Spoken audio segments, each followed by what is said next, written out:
মাননীয় স্পিকার, পররাষ্ট্রমন্ত্রীকে তো আর চাইলেই পাওয়া যায় না, সুতরাং আমার প্রশ্নটি জলবায়ুর উপর না হলেও ওনার মন্ত্রণালয় সংশ্লিষ্ট, এই ব্যাপারে কোনো সন্দেহ নাই।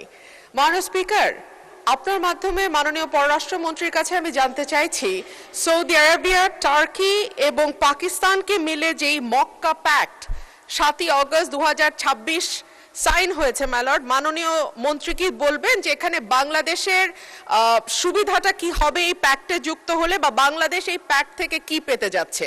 ধন্যবাদ মাননীয় স্পিকার।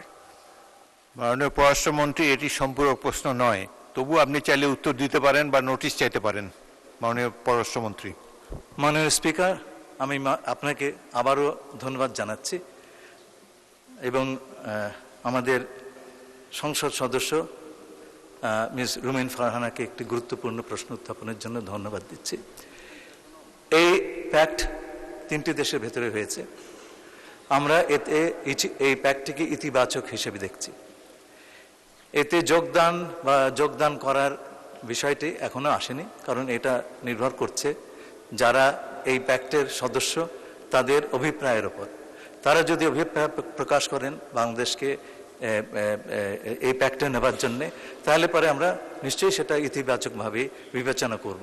কিন্তু তার আগের ভালো মন্দ এটা এই বিষয়টি আলোচনা করাটা সম্ভবত সেই সময়টি এখনো আসেনি। আমরা নিশ্চয়ই এই সমস্ত বিষয় বিবেচনায় রাখব।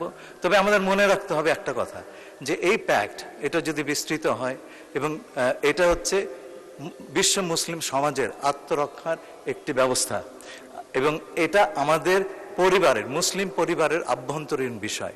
সুতরাং এইটা নিয়ে কারো অন্যান্যদের উদ্বেগের কোনো অবকাশ নাই।